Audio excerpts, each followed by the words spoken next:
News, सच जरूरी है। नमस्कार दर्शकों, आप देख रहे हैं MNS न्यूज टीवी और मैं हूं आपके साथ श्रद्धा तिवारी। तो आइए देखते हैं आज की खास खबर। ओडिशा में आयुष्मान जन आरोग्य योजना लागू, डेटा सीओ के दावे पर रेल मंत्री अश्विनी वैष्णव का जवाब। LAC परिस्थिति संवेदनशील है लेकिन कंट्रोल में है। तो आइए देखते हैं खबरें विस्तार से। ओडिशा में आयुष्मान जन आरोग्य योजना लागू। ओडिशा ने राज्य में आयुष्मान भारत PM जन आरोग्य योजना के कार्यान्वयन के लिए समझौता ज्ञापन पर हस्ताक्षर किए।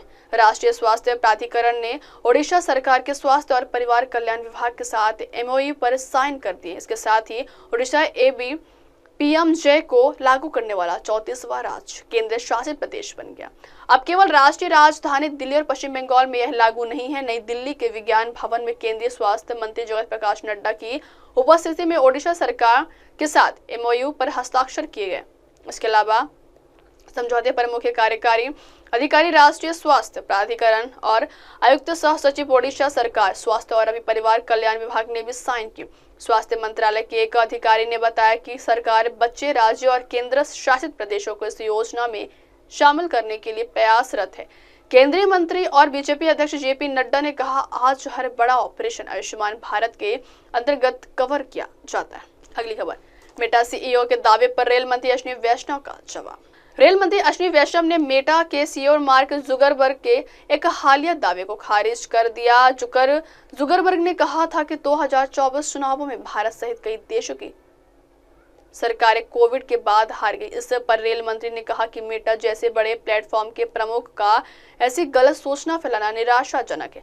मेटा को अपनी विश्वसनीयता को बनाए रखनी चाहिए। रेल मंत्री अश्विनी वैष्णव ने मेटा के CEO मार्क जुगरबर्ग के एक हालिया दावे को खारिज करते हुए उनकी बात को तथ्यात्मक रूप से गलत बताया।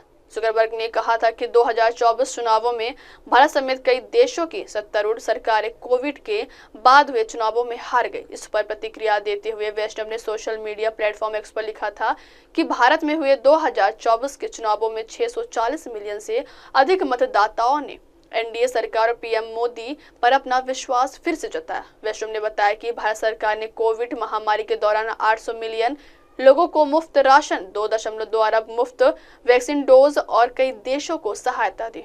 अगली खबर, लेग परिस्थिति संवेदनशील है लेकिन कंट्रोल में। सेना दिवस से पहले भारतीय सेना प्रमुख जनरल उपेंद्र द्विवेदी ने सोमवार को दिल्ली में एक प्रेस कॉन्फ्रेंस की। इस दौरान उन्होंने देश की सभी सीमाओं पर सुरक्षा को लेकर चर्चा की। सेना प्रमुख ने चीन बॉर्डर, म्यांमार बॉर्डर के अलावा मणिपुर हिंसा को लेकर आर्मी की तैयारियों के बारे में बताया। वहीं आर्मी चीफ ने जम्मू कश्मीर को लेकर कहा कि हम धीरे धीरे टेररिज्म से टूरिज्म की ओर बढ़ रहे हैं। लाइन ऑफ एक्चुअल कंट्रोल परिस्थिति संवेदनशील है लेकिन कंट्रोल में है। इस मुद्दे पर PM मोदी बात कर चुके हैं। अब वहां बफर जोन नहीं है। आर्मी चीफ ने जम्मू कश्मीर, चीन बॉर्डर और नॉर्थ ईस्ट पर सुरक्षा को लेकर विस्तार से बताया। जम्मू कश्मीर में फिलहाल एक्टिव आतंकियों में से 80% पाकिस्तान बेस्ड आतंकी है। 2024 में ढेर हुए आतंकियों में से भी 60% पाकिस्तानी थे। घाटी में फिलहाल स्थिति कंट्रोल में है। हमने पिछले साल 15,000 सैनिकों की भर्ती की थी।